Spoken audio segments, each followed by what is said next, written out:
Assalamualaikum warahmatullahi wabarakatuh. Dan kepada yang non-muslim saya ucapkan salam sejahtera, Tuhan memberkati.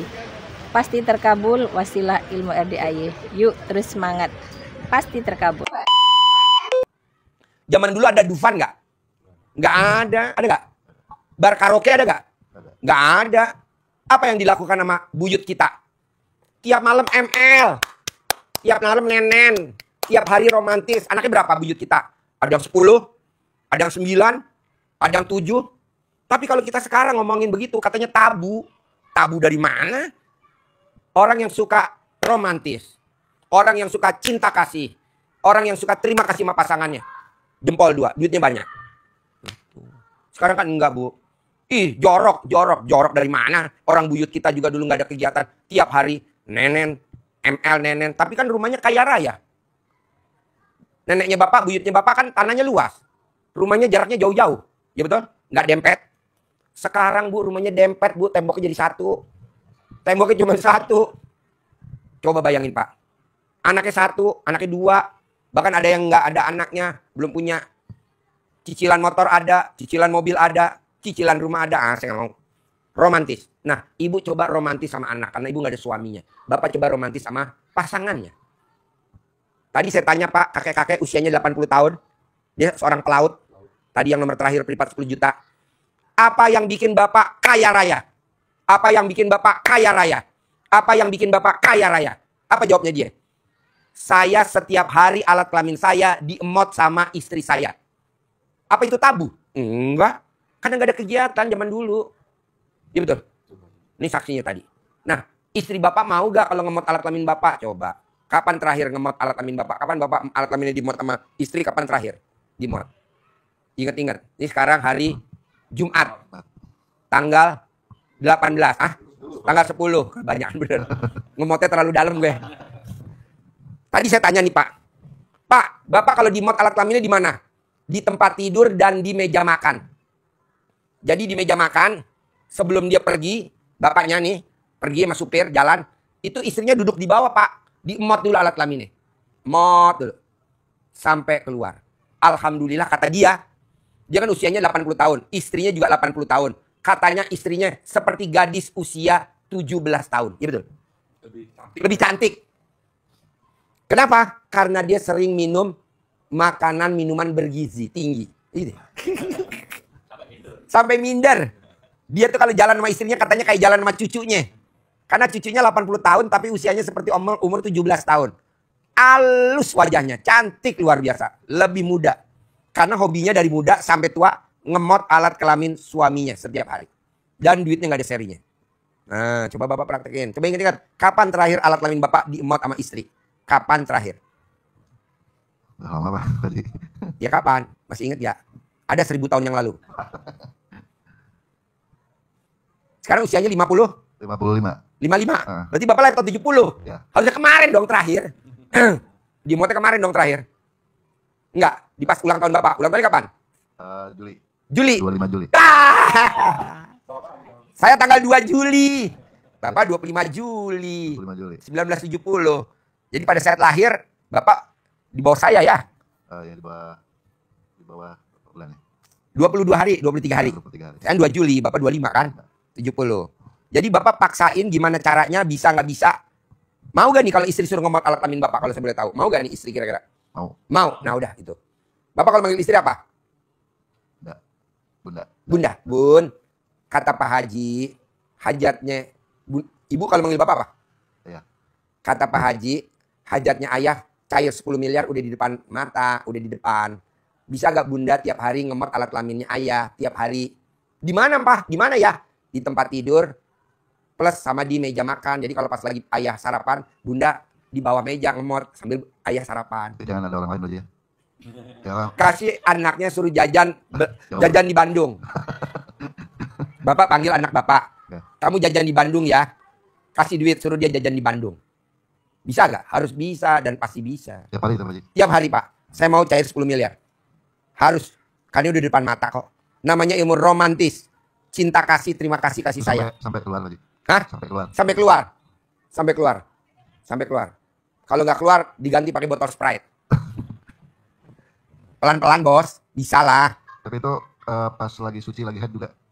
Kan bapak diemot sama istri. Berarti kalau dia main kan nggak ngaruh, bos. Emang alat kelamin bapak dimasukin ke dia? Enggak. Alat kelamin bapak diemot sama ibu. Ya. Kalau ibu main, nggak apa-apa. Bisa gak gitu? Ya, bisa. Bisa ya? Mau gak minggu ini cair 10M? Mau. Bilang sama ibu, Bun, kamu sambil ngemot, ayah video call ya sama Haji Marco. Bisa? Tapi video call betulan. Enggak. Humor. Put, humor. Tambahin air, Put. Lo yang mau video call malah gue yang aus. Enggak, bos. Nah, nanti lo mau cair, bos. Cair. Pelan-pelan. Kan lo belum jalanin. Ini kan ilmu baru. Selama umur lo 55 kali lo baru denger kali ngomong begini. Ya. Emang nggak ada. Adanya di zaman dulu, nenek-nenek kita. Tapi kan nggak diomong zaman dulu kan langsung praktek kalau zaman dulu. Kalau sekarang kan kita mesti kasih teori dulu. Zaman dulu langsung praktek, bos. Lo lihat zaman dulu deh. Anaknya 12. Tidak punya pembantu. Tidak punya suster. Anaknya 9. Tidak ada pembantu, tidak ada suster. Tapi anaknya sukses. Anaknya sukses. Jadi presiden, jadi menteri, jadi panglima, jadi kapolri, jadi pangdam, jadi kapolda. Lalu praktekin dulu. Bisa. Namanya ilmu cinta kasih sama terima kasih sama ilmu romantis. Bisa? Ya. Kalau ibu kan gak ada suaminya. Ibu gak dipraktekin ya. Gak boleh ya. Kalau ibu mau paling mesti nyewa beruang. Pakai beruang. Nanti saya kirim Haji Marco pakai itu topeng beruang.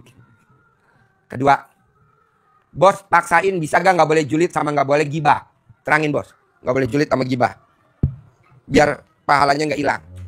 Bapak Ibu, ilmu yang disampaikan Pak Haji, kalau sudah kita praktekin secara maksimal, optimal, kualitasnya, kuantitasnya, baik itu ibadahnya, sedekahnya, sudah kita jalani, tetapi kalau dua hal yang ditekankan Pak Haji tadi masih bersemayam di dalam hati Bapak Ibu sekalian, itu menjadi penghambat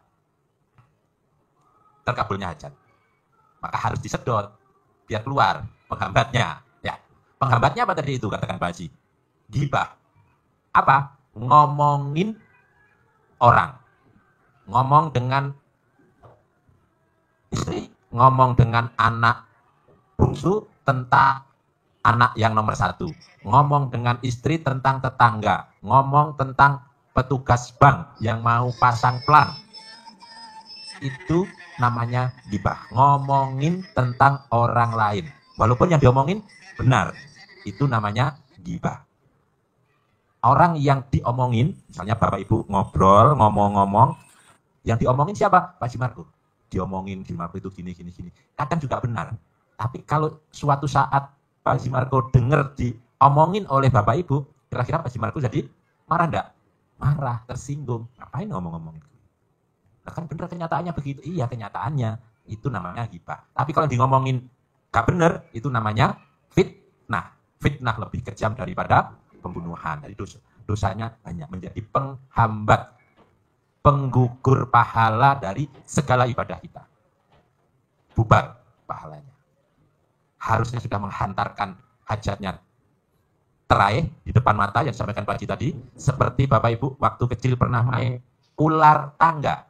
Pernah gak? Nah, mulai beranjak dari angka 1, 2, 3, 4, sudah sampai angka 97. Awas ini, bahaya ini. Jangan sampai dapat angka 1. Ghibah kita. Masuk ke ekor ular. Nyampe enggak? Enggak nyampe, turun. Balik lagi ke bawah. Seperti itu dasarnya ghibah. Kata Rasulullah, seperti kita suka makan bangkai saudara kita. Lebih-lebih lagi, kenapa pahala kita habis? Karena energi negatifnya orang yang kita omongin, dosa-dosanya, energi negatifnya ketarik ke dalam diri orang yang menghibahkan.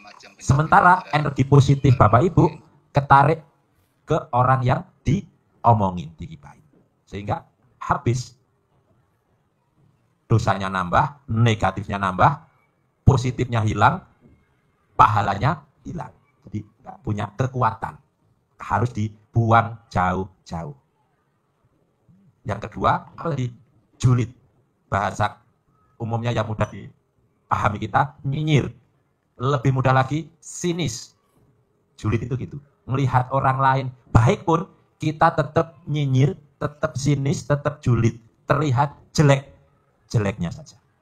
Baik, tapi kita ungkap tentang kejelekannya.